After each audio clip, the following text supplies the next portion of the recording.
Welcome back to the pop culture discussion. I am your host, Robert, and today we are following up on that video I made a little while back. It's just got a couple of views. Look at this. The amount of views this video got is like more than all my other videos combined. So clearly that's what you guys want to see. So let's make that video you guys have been asking for, and that is the negative side of the list in my bottom 20 worst casting in superhero movies. Prepare yourself for this one, because this video will by far have my most unpopular opinions on my channel so far. I'm gonna have to weave like Muhammad Ali, dodging all those negative comments in the comment section coming for me once I've released this video. So yeah, that's gonna be fun. Number 20, Christian Bale as Batman. Okay, I will agree with the fans. Christian Bale's Bruce Wayne is absolutely amazing. But his Batman, oh my gosh. The man perfected it in Batman Begins. I'm Batman. Nice. And I am a huge supporter of don't fix it if it ain't broke, but then along came The Dark Knight, and Christian Bale's voice was utter trash. It was laughable. But deep down, everyone's exactly as you. You're alone. There is a reason Christian Bale's Batman is the most parodied live-action Batman of all time. What is he saying? Skills that I learned in the mountains. Number 19, Tom Hardy as Bane. Tom Hardy is an incredible actor, but then he went and sounded like this. I've gotten reckoning yet to end the borrowed time you've all been living on. Why? The voice is so silly. They've literally made a parody of it in a Harley Quinn TV show where they've put this voice on the Bane in that show, and it's hilarious. Let's talk about dinner. I selected the beef well in advance and you stole it from me. And it works in that show because it's a comedy. But you've got this ridiculous voice coming out of a really serious character in a super serious movie. It just doesn't work. Watching the scene where Bane defeats Batman and just having the two of them talk to each other. Batman, you have come to die, and I will kill you with my ridiculous muscles. I will kill that I have been a criminal in Gotham City with justice.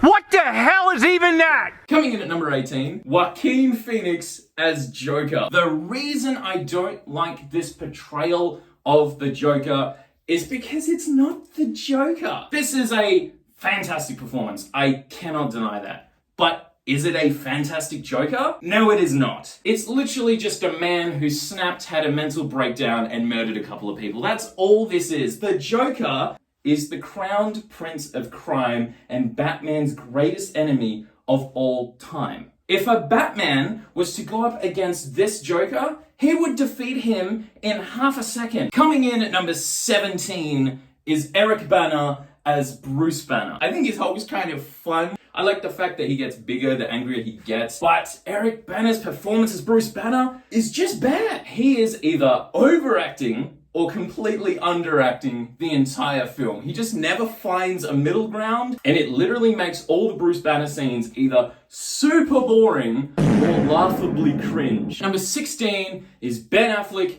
as Daredevil. Daredevil is one of the most badass superheroes in Marvel Comics, and Ben Affleck did nothing with the character. That performance was so dull and forgettable. It felt like Ben Affleck was half asleep the entire role. I don't know if that's his version of playing a blind person just looking like you're asleep. Number 15, Jennifer Garner as Elektra. Now, the issue with this performance is that it's Jennifer Garner playing Jennifer Garner cosplaying Elektra.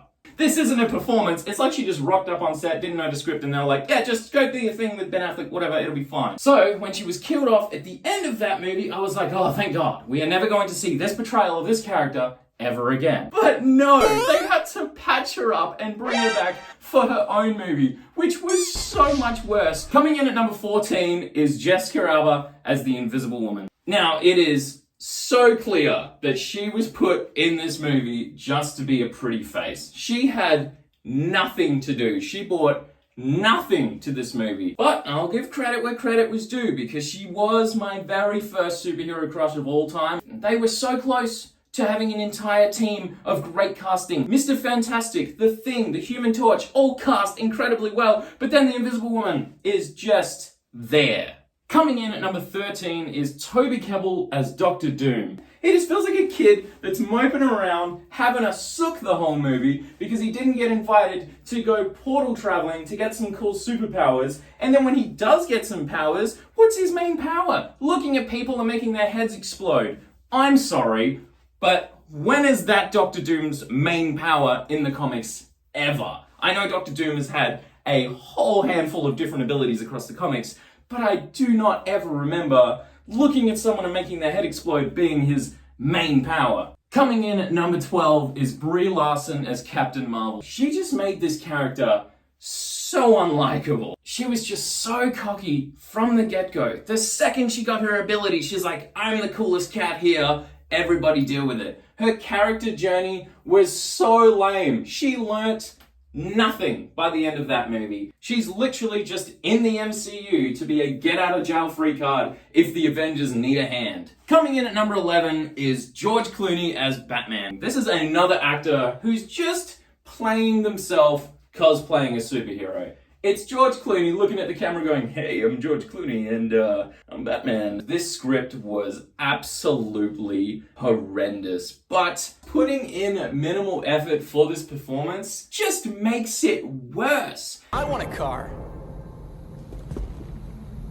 Chicks dig the car. This is why Superman works alone. Oh, God! Oh, God! At least Arnold Schwarzenegger was having fun in the role. George Clooney, come on, man. You've got the range. You might as well have some fun. You're playing Batman in a universe where everything is meant to be a toy. Coming in at number 10 is Vinnie Jones as the Juggernaut. Just one giant meme of a man because of one line. Don't you know who I am?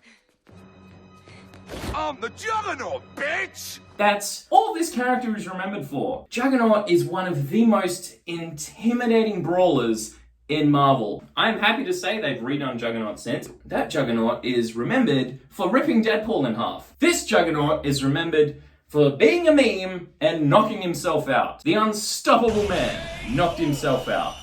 Mission failed. We'll get him next time. Coming in at number 9 is Chris O'Donnell as Robin. Now, I'll give this guy credit. He was trying to have some fun in these Batman movies, but my gosh, these are terrible performances. You look at his career after these movies, and he was in almost nothing. He was in a few little things here and there, and he was just put to TV and shuffled aside. No one remembers him as Robin anymore. He's just known as the guy from NCIS. He was given 2 chances to get this right, and he couldn't do it. Number 8 is Topher Grace as Venom. They did the mask pullback thing before the mask pullback thing was a thing. Nowadays, in all Marvel movies, whenever a character has to talk, their mask just magically disappears because of nanotech, and the actor can talk to someone. I hate it. It's in all Marvel movies now. Can you please get rid of it? It's just the worst. But they did it in Spider-Man 3 first. Every time Venom had to talk, they ripped back the mask so we could see Topher Grace's face with his little vampire teeth. I didn't like it. It was lame. Please just put his Venom face back on. At least that looks kinda cool. And we saw it for like 10 seconds. And as much as I don't like Tom Hardy's Venom either, it is so much better than this mess. Coming in at number 7 is Ezra Miller as the Flash. The worst part of the Justice League. And that is a rough movie. There is just so much wrong with Ezra Miller's performance. He is so annoying. He doesn't mash well with any of the other characters. He has no chemistry with them, and his running.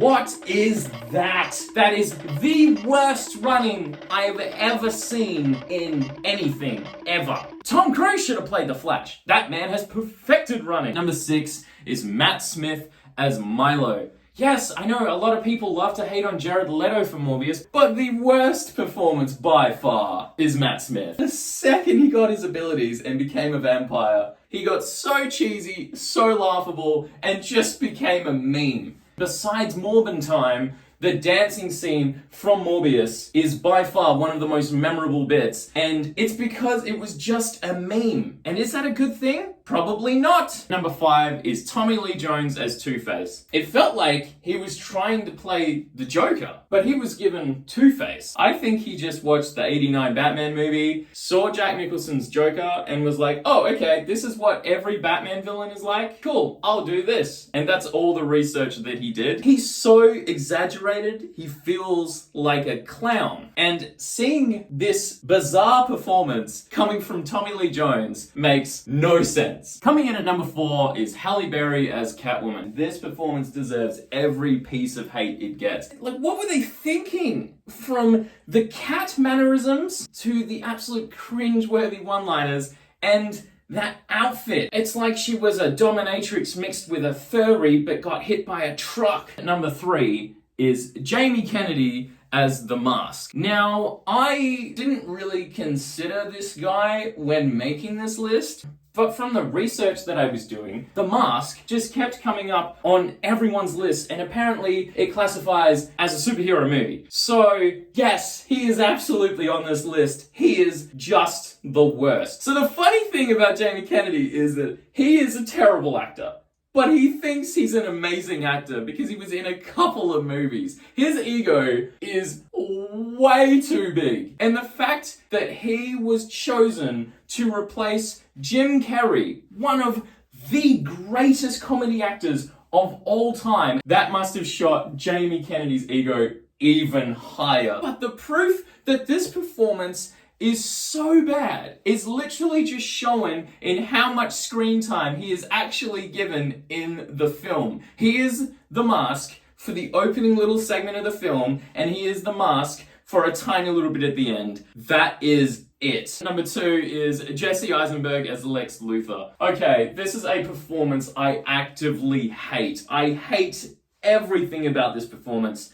I will give Jesse Eisenberg credit. He was playing the Riddler, and he would have made a fantastic Riddler. He wasn't playing Lex Luthor. What was this? Lex Luthor's presence in the comics is so intimidating that he can go toe-to-toe with Superman, one of the strongest superheroes in DC, and Lex is just a man. That is because he has zero fear of Superman and always a plan up his sleeve to be able to handle what Superman has. And is Jesse Eisenberg the man with the plan with his version of Lex Luthor? Absolutely not. He has a plan, but it is so ridiculously over the top and full of plot holes that he has to rely on everyone conveniently doing the stupidest things possible for his plan to work. Oh, and just Jesse Eisenberg's mannerisms. I hated all of it. Every time he was on screen, I just wanted to skip it or fall asleep or just not witness what was happening. It is just terrible. Coming in at number 1 is Jared Leto as the Joker. Another performance that makes me just want to turn off the TV. This is flat out terrible. The only credit I will give this character is I like his look. It's unique. But then the voice and the performance is so bad. It's so mumbled, but so exaggerated at the same time. It doesn't make any sense. You want no beef? You don't want no beef? Wrong? You don't want no beef? You don't like me? And this version of the character is so random. He'll just go around killing everyone. He doesn't care. He's got no planning, no thoughts, and absolutely zero chemistry with Harley Quinn. To this day, I don't understand what she liked about him. Suicide Squad never explain it. They try and show it through scenes, but his performance is so stupid, and he's just sitting around smiling and laughing, and I'm like, yeah, cool, what more did he bring to the table? Nothing. And it shows. After that movie, he was only ever seen one time again because Zack Snyder had clearly filmed something with him and just chucked him in at the end of his version of Justice League. But when it came to building a sequel to Suicide Squad with Harley Quinn, they just threw the Joker aside because Jared Leto's version is so bad. Thank you so much for watching. I know it was a long one and I'm sorry about that. I just had a lot of things to say, and I know quite a massive unpopular opinion for a lot of these choices, so feel free to chuck your opinion down below. But yeah, if you did agree with what I said and you haven't subscribed to my channel yet, feel free to slap that subscribe button. It means so much to me, and I will see you all in the next video.